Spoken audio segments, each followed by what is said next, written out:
Chame a Estela. Tenho 74 anos. E se tem uma coisa que eu nunca aceitei, foi ser tratada como se a minha vida tivesse acabado só porque os cabelos ficaram brancos. Sempre fui ativa, vaidosa, animada. Depois que fiquei viúva, encontrei no bingo um motivo para sair de casa. Um lugar onde eu ria, fazia amizade, me arrumava, esquecia da solidão. O bingo virou o meu momento, minha alegria, meu refúgio. Mas os meus filhos nunca aceitaram isso. Mãe, pelo amor de Deus, a senhora jogando bingo com esse monte de gente estranha? A senhora não tem mais idade para essas bobagens. Já pensou se passa mal num lugar desses? Bobagens? Era só isso que enxergavam. Não viam que ali eu era chamada pelo nome. Que riam das minhas piadas. Que me deixavam sentar na mesma mesa toda terça-feira. Não viam que eu voltava com um brilho nos olhos, com vontade de contar história. Viam só uma velha indo se gastar no meio de gente desocupada. Começaram a me encher, dizer que eu devia parar, que era perigoso, que estava feio para uma senhora da minha idade. E aí veio a parte mais cruel. Meus filhos me chamaram para conversar e falaram: a senhora já não administra bem o próprio dinheiro. A gente pensou em controlar seu cartão, para garantir que a senhora não vai exagerar. Controlar meu cartão? Controlar minha vida? Foi quando percebi. Não era preocupação. Era controle. Era um jeito sutil de me calar. Discutimos. Meus filhos pararam de falar comigo por dias. E eu, ferida, decidi ficar na minha. Continuei indo ao bingo escondida. Me arrumava, pegava um carro de aplicativo e ia. Não queria ouvir sermão. Queria só viver. Foi numa dessas noites que tudo mudou. Era uma rodada especial. Prêmio alto. Mais de 50 mil reais. Eu fui sem pretensão. Só pra rir um pouco, conversar. Mas na última rodada, quando o número 38 foi chamado, eu levantei a cartela e gritei: bingo! O salão explodiu. Gritaram, bateram palma, vieram me abraçar. Eu, Estela, a velha que só queria jogar, tinha levado o prêmio principal. E aí, minha vida virou de cabeça para baixo. No dia seguinte, a fofoca já tinha rodado o bairro todo. O bingo era famoso e gente da cidade inteira frequentava. Bastou uma postagem nas redes sociais com uma foto minha segurando aquele cheque gigante de papelão e pronto. Estela, a senhora rebelde do bingo, virou celebridade local. Eu achei graça. Não do prêmio, mas da reação das pessoas. A senhora da farmácia, que nunca me dava bom dia, me chamou de Estrela. O entregador de gás bateu palmas na porta.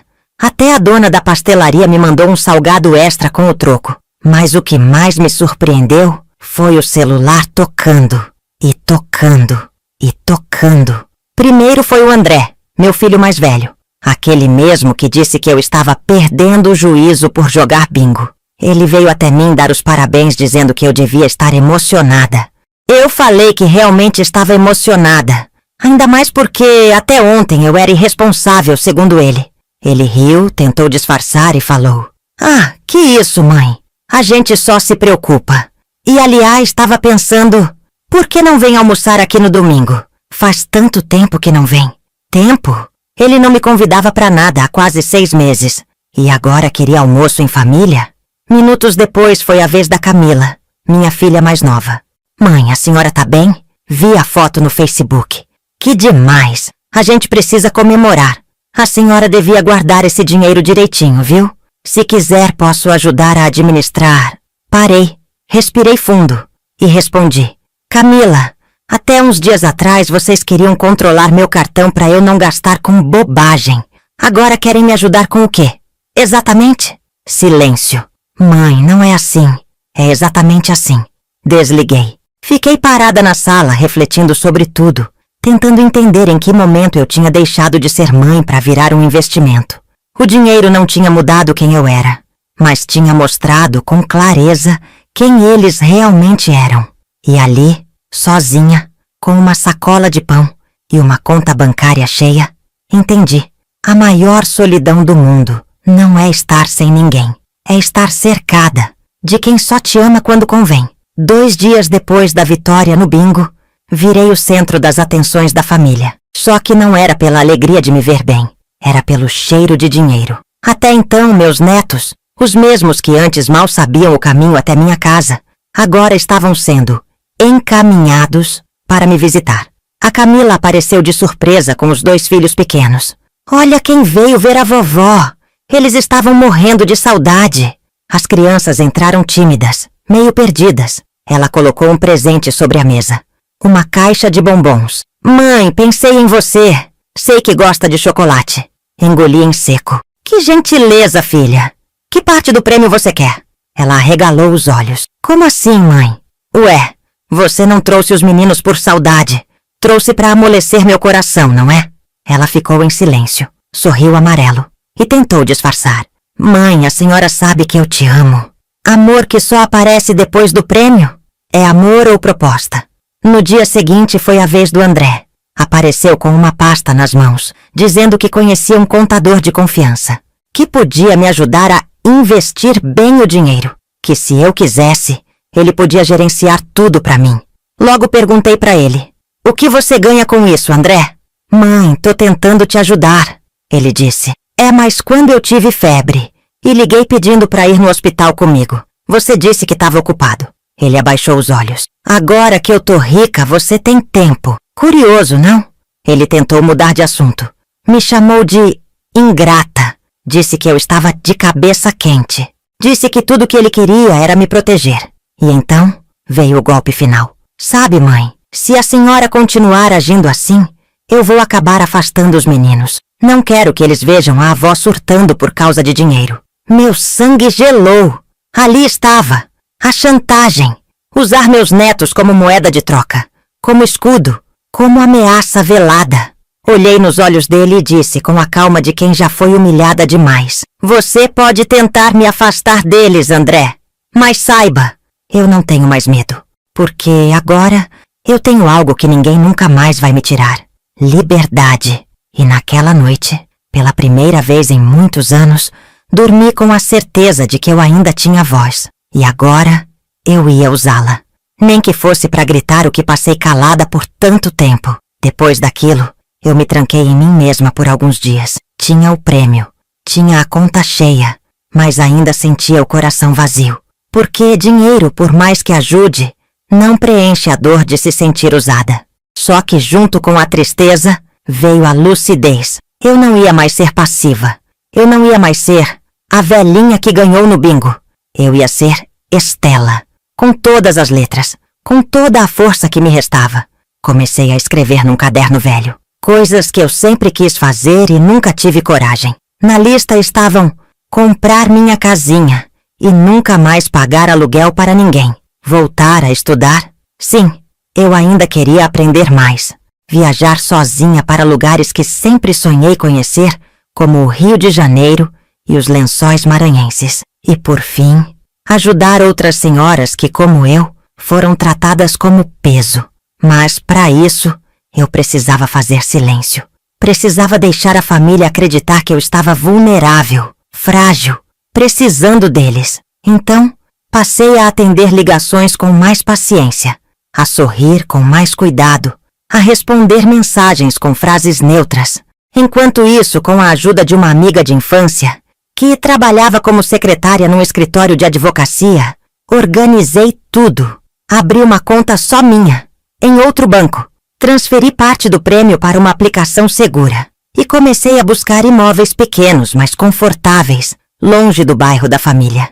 O mais irônico é que, quanto mais eu fingia estar confusa, mais eles se aproximavam.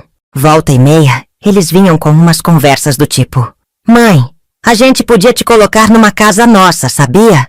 Lá no fundo do nosso terreno, para te dar mais segurança. A senhora devia pensar em dividir o prêmio em vida. Assim evita confusão depois. Ouvia tudo calada, mas por dentro eu ria. Porque se achavam que estavam lidando com uma velhinha boba, iam aprender que quem passou a vida sendo ignorada aprende a observar em silêncio. E quando fala, é para virar o jogo. Passaram algumas semanas até que achei minha casinha para morar. Era pequena, mas aconchegante. Um sobradinho térreo num bairro tranquilo, com quintal, varanda e silêncio. Dei uma parte do prêmio do bingo como entrada e financiei o restante do valor. Mas iria ser o meu cantinho, do jeitinho que sempre quis. Não tinha luxo, mas tinha paz. Tinha espaço para minhas plantas. Tinha sol na janela da cozinha. Tinha um quarto só meu. Ali ninguém mais iria me incomodar. Me lembro até hoje daquela sexta-feira em que chegou a chave. Foi uma sensação indescritível. A realização de um sonho. No domingo, almocei com a Camila e o André. Fiz o que eles queriam. Levei sobremesa, sorri, elogiei os netos. Deixei eles falarem dos planos que tinham pro meu dinheiro como se eu nem estivesse ali. Eles queriam centralizar tudo. Queriam proteger o prêmio. Queriam que eu desse uma procuração conjunta para eles cuidarem da parte financeira da minha vida. Assenti. Disse que ia pensar com carinho. Eles sorriram como quem já se achava dono do meu destino. Na segunda-feira mudei de casa. Com a ajuda de uma empresa de mudanças, levei tudo para minha nova casinha. Minhas roupas, meus livros, meus álbuns de fotos, meus temperos de cozinha, meu rádio de cabeceira. Na nova casa fiz um café forte. Sentei na cadeira da varanda e respirei como não fazia há anos. Era como se todo o ar que me faltou nos últimos tempos tivesse voltado de uma vez só. O celular tocou. Dezenas de chamadas perdidas. Camila, André, até um número desconhecido provavelmente era eles achando que eu iria atender. Mas eu só ri. De alívio, de liberdade, de vingança silenciosa. Eles queriam controlar minha vida. Agora iam aprender que quem se desfez da mãe não tem direito de opinar na mulher que ela escolheu se tornar. As ligações não pararam por dias. Camila me mandava áudios cheios de voz trêmula. Mãe, o que a senhora está fazendo? A gente só quer te ajudar. Me fale, por favor, para onde a senhora foi. Nesta altura do campeonato, eles já deviam ter ido até meu endereço antigo e visto que eu não estava mais lá. Então, depois de mais alguns dias de mensagens e ligaões, resolvi contar a eles que tinha me mudado. Fiquei relutante em passar meu novo endereço, mas sabia que eles não iam parar até que eu contasse. Quando contei, André não quis nem saber e foi direto ao ponto. A senhora está sendo imprudente. Longe de nós com tanto dinheiro. Vai acabar caindo em algum golpe. Eles não entendiam que o maior golpe eu já tinha sofrido. E foi da própria família. Decidi não responder. Deixei eles com o silêncio que sempre me deram quando eu ligava pedindo um abraço, uma companhia, um pouco de atenção que não estivesse vinculada ao meu saldo bancário. Na terça-feira recebi uma visita que eu até já esperava. Rafael, meu genro que era advogado, noivo da Camila, apareceu no portão com o tom educado e falso de quem se acha mais esperto que todo mundo. Dona Estela, tudo bem? Vim conversar, só isso. Ofereci café. Ele aceitou, claro. Porque é fácil ser cordial quando se quer algo. A família está preocupada com a senhora. Sumir assim... mudar de casa. Isso pode indicar confusão mental, entende? Ah, a cartada da interdição. Rafael, você tá sugerindo que eu tô ficando doida? De forma alguma. Mas se um juiz entender que a senhora está vulnerável, pode nomear um responsável legal. A gente só quer garantir seu bem-estar. Sorri. Levantei, fui até a gaveta e trouxe uma pasta. Dentro, cópias de exames recentes, atestados de plena lucidez emitidos por médicos particulares, contratos da nova casa e um documento de doação voluntária de parte do meu prêmio. Não para os filhos, mas para projetos sociais voltados para idosos. Aqui estão meus sinais de loucura, Rafael. Se quiser, pode levar uma cópia. Ele engoliu em seco. A senhora tá armada. Não, meu filho. Eu tô viva. E pela primeira vez em muito tempo, tô lúcida o suficiente para não cair em chantagem disfarçada de preocupação. Ele saiu sem dizer mais nada. Foi a visita mais silenciosa que já recebi. Naquela noite, voltei ao bingo. Entrei com minha cabeça erguida e com um sorriso que vinha lá da alma. Porque o dinheiro podia ter sido o gatilho. Mas quem me libertou de verdade fui eu. Eu já tinha garantido minha paz. Tinha minha casa, meu espaço, meus livros, meu café feito na hora e meus silêncios respeitados. Mas ainda sentia que podia fazer mais, porque eu sabia que não era só eu. Toda semana Eu via senhoras como eu sendo tratadas com desprezo. Mulheres com histórias lindas, que criaram famílias inteiras, sendo chamadas de velha chata, peso, problema. E aquilo me feria mais do que qualquer palavra que meus filhos já tinham dito. Foi aí que tomei minha decisão. Com parte do dinheiro, aluguei um espaço antigo perto da praça da igreja. Reformei do meu jeito. Parede azul clara, cortinas floridas, mesinhas redondas com toalhas bordadas e cadeiras confortáveis. Nada daqueles bancos duros de centro de idosos. E coloquei uma placa na entrada. Casa Viva. Espaço de alegria e dignidade para mulheres de mais de 60. Ali, qualquer mulher com mais de 60 anos podia entrar, tomar café de graça, conversar, pintar, fazer crochê, ouvir música, jogar bingo sem aposta, ou simplesmente existir, sem cobrança, sem pressa, sem julgamento. No primeiro mês, apareceu meia dúzia de curiosas. No segundo, já tínhamos dezenas. Vieram mulheres que tinham sido abandonadas pelos filhos, mulheres que nunca casaram, mulheres que perderam tudo, menos a vontade de viver. Apesar de estar financiando o projeto, ali eu me sentia apenas mais uma que sofreu muito e estava se descobrindo cada vez Mias. E de alguma forma, isso me curava também. Cada abraço, cada riso, cada biscoito de polvilho servido com carinho me fazia lembrar que ainda havia amor no mundo. Que ser velha não é ser inútil, é ser forte, é ser raiz. E para quem ainda duvidava disso, eu só mostrava as fotos das tardes animadas na Casa Viva. As danças improvisadas, os aniversários comemorados, os sorrisos sem medo. Meus filhos nem sabiam. E se soubessem, talvez dissessem que tô jogando dinheiro fora. Mas eu sei exatamente onde tô jogando. Tô jogando no que eles nunca souberam plantar. Afeto. Demorou, mas a notícia chegou até meus filhos. Uma vizinha da antiga rua mandou para Camila uma matéria de jornal local. Idosa transforma prêmio de bingo em centro comunitário para mulheres da terceira idade. A matéria tinha uma foto minha. Eu, sorrindo na porta da Casa Viva segurando uma xícara de chá, com um grupo de senhoras atrás de mim, todas de mãos dadas. Camila me ligou no mesmo dia. A voz era outra. Mãe, posso te visitar? Pensei. Respirei e deixei. Ela chegou com uma sacola de mercado.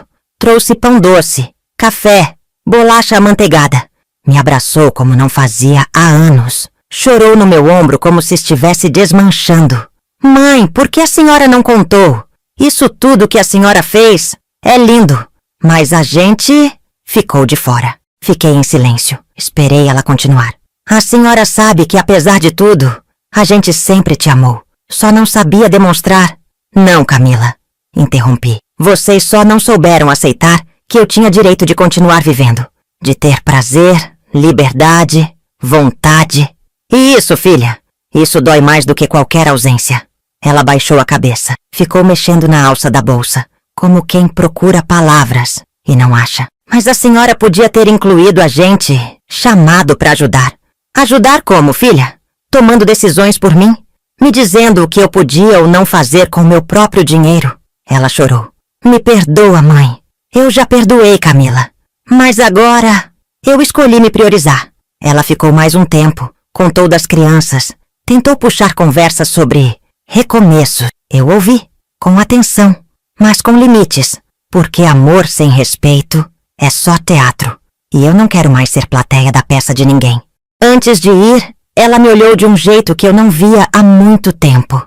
Era como se, finalmente, ela tivesse me enxergado. Se Camila tentou mexer com a culpa, André escolheu o caminho da frieza.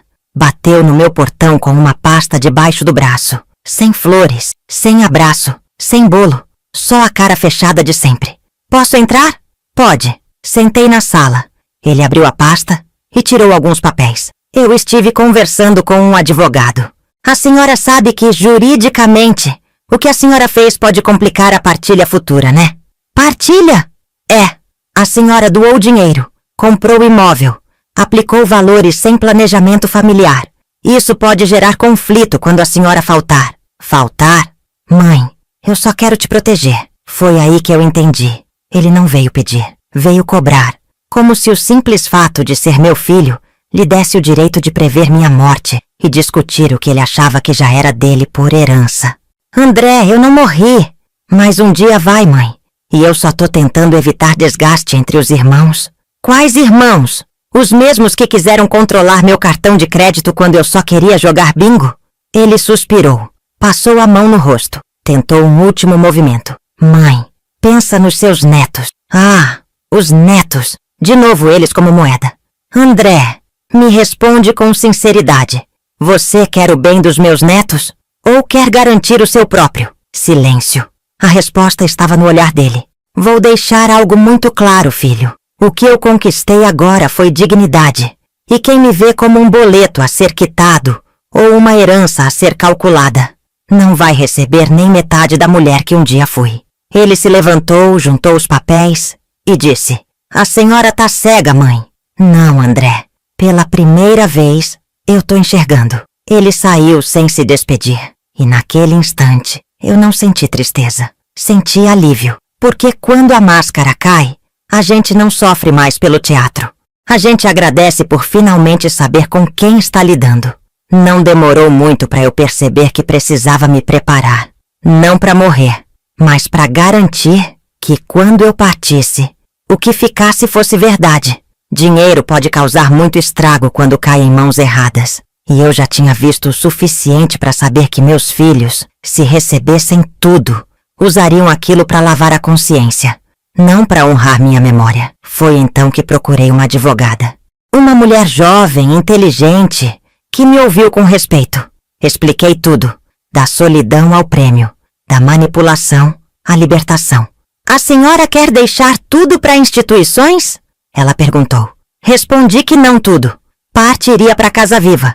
Outra parte para iniciativas que cuidam de idosos com dignidade. E a parte que sobrar iria para quem soube me enxergar. E os filhos vão receber a minha verdade. Escrevi cartas individuais, não cartas de ódio, mas de revelação.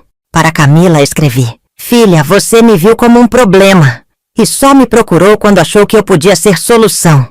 Mas ainda assim, por um momento, você tentou olhar nos meus olhos. E isso vale algo. Deixei uma quantia pequena, simbólica. Para André escrevi: Filho, se você tiver o trabalho de ler isso, talvez entenda que quem vê a mãe como patrimônio nunca entendeu o que é amor. E quem só visita quando a herança está fresca, merece herdar o silêncio. Para os netos deixei livros, fotos e uma frase escrita à mão. Respeitem os mais velhos. Um dia vocês vão ser um. Feito isso, fechei o testamento. Assinei cada página com a calma de quem finalmente não devia mais nada a ninguém. Naquele dia, saí da sala da advogada com a alma leve, porque entendi que minha história não seria lembrada pelo que deixei em dinheiro, mas pela mulher que me tornei quando todos tentaram me calar. Foi então que no aniversário do meu netinho, todos nós nos encontramos de novo. Camila me ligou com semanas de antecedência, me convidando como se fosse a filha mais amorosa do mundo. Mãe, vai ser importante para a família. Os meninos sentem sua falta. Eu aceitei. Não por eles, mas porque queria encerrar aquele ciclo olhando nos olhos de todos. Cheguei sozinha com meu vestido azul de linho e meus cabelos presos do jeito que gosto, sem presentes exagerados, sem alarde, só eu. A festa estava cheia, barulhenta, decorada com personagens que eu nem conhecia. Mas ali, no meio de tanta gente, eu era a presença mais incômoda. Camila me abraçou rápido, me apresentou para alguns convidados como minha mãezinha que ganhou no bingo e sorriu nervosa. André me cumprimentou com um beijo seco no rosto e evitou me encarar depois. Mas eu notei todos os olhares disfarçados, os cochichos, as tentativas de me decifrar. Será que ela já distribuiu o dinheiro? Será que deixou algo pro André? Aquele centro de idosas. Será que foi ideia dela mesmo? Sentei no canto. Observei. Em certo momento, Camila veio até mim com a filha mais nova no colo. Mãe, queria que a senhora dissesse algumas palavras, só para mostrar para os meninos o quanto a senhora é especial pra gente. Olhei em volta, vi todos os olhares se voltando para mim. Esperei alguns segundos. Depois, me levantei. Querem que eu fale? Claro, mãe. Peguei o microfone, respirei fundo e disse: Eu quero agradecer o convite e dizer que fico feliz de ver tanta vida ao meu redor. Mas também quero aproveitar para dizer uma coisa. Nunca esperem que alguém se apague para ser aceito. Nunca digam a uma mulher que ela não pode rir, jogar, viver, porque envelheceu. E nunca, nunca mesmo, tentem comprar com afeto aquilo que negaram por anos. Camila sorriu sem graça. André desviou o olhar, mas ninguém teve coragem de me interromper. E se eu puder deixar uma herança, não será de cifras. Vai ser de exemplo. O exemplo de uma mulher que, mesmo rejeitada, escolheu continuar viva. Devolvi o microfone. Sentei e terminei minha fatia de bolo com gosto de vitória. Hoje eu acordo cedo, como sempre gostei. Faço meu café no meu tempo, sem pressa, sem barulho de críticas. Abro a janela, deixo o sol entrar e penso em tudo que vivi. Penso naquela mulher que eu era, silenciosa, apagada, esperando migalhas de atenção. Aquela que se arrumava para ir ao bingo e era chamada de ridícula pelos próprios filhos. A que só queria viver um pouco, mas era tratada como se estivesse ocupando espaço demais. E depois penso na mulher que me tornei. Não por causa do dinheiro, mas porque, pela primeira vez, eu entendi que respeito a gente não implora. Respeito a gente exige, com firmeza, com escolhas, com silêncio, se for preciso. Mas exige. A loteria do bingo não mudou minha essência. Ela só me deu a chance de fazer o que sempre quis, sem ter que pedir permissão. E se tem uma coisa que aprendi, é que quando a gente deixa de agradar os outros, finalmente começa a agradar a si mesma. Se meus filhos mudaram? Não sei. Talvez um pouco. Talvez só na superfície. Mas isso já não é problema meu. Porque agora eu escolhi cuidar de mim, da minha saúde, da minha alegria, das minhas amizades sinceras, da Estela que sempre esteve aqui, mas que demorou mais de 7 décadas para se libertar. E se você que está me ouvindo agora sente que é invisível, se a sua família te chama de fardo, se tentam controlar sua vida, se te diminuem por causa da sua idade, lembre-se do que eu vou te dizer agora. Você não é peso. Você é raiz. E raiz sustenta tudo. E se essa história tocou o seu coração, deixa o like. Comenta aqui embaixo de qual cidade você está assistindo. E se inscreve no canal. Compartilha com alguém que precisa lembrar que ainda tem muita vida para viver.